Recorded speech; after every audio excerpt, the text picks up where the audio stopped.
आमदार सुनील शेळके आपल्यासोबत आहेत.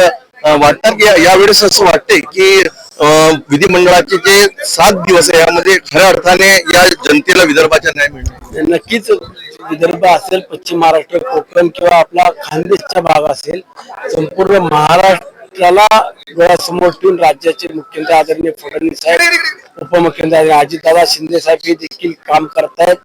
चांगले चांगले प्रकल्प या राज्यामध्ये आले पाहिजे याकरताही मेहनत घेत आहेत. शेतकरी असतील, कष्टकरी असतील, याकरता चांगले प्रकल्प आणून कसा न्याय देता येईल, रोजगार कसा निर्मित करता येईल, शेती पंपाच्या बाबतीत देखील चांगला धोरणात्मक निर्णय राज्य सरकारने घेतलेला आपण पाहतो. मुख्यमंत्री लाडकी माझी बहीण ही योजना देखील सातत्याने सुरू ठेवण्याचं काम या सरकारने केलं आहे.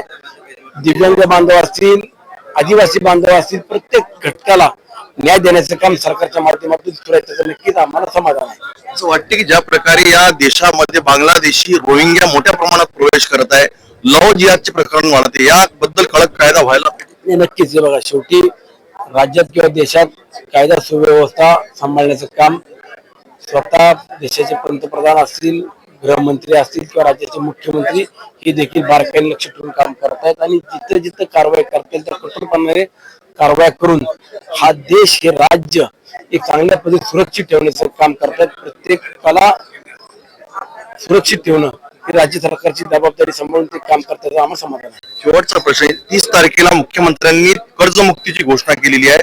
नुकसान भरपाई दिली म्हणजे उठाच्या तोंडात जिरा म्हणून, परंतु शेतकऱ्यांना खरंच कर्जमुक्ती देणार का? नक्कीच हे बघा, आज राज्याची जर सर्व परिस्थिती पाहिली असेल आपण तर अनेक योजनांमध्ये हजारो कोटी रुपयाचा निधी हा राज्य सरकारच्या तिजोरीतून जातोय.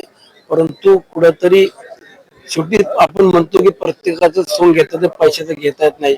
आणि त्या पद्धतीने ज्या वेळेला परिस्थिती व्यवस्थित राज्याची दिसेल, आर्थिक परिस्थिती किंवा आपली बजेट व्यवस्थित दिसलं की नक्कीच मुख्यमंत्री, दोन्ही उपमुख्यमंत्री दिलेला शब्द पाळतील, आम्हाला विश्वास आहे.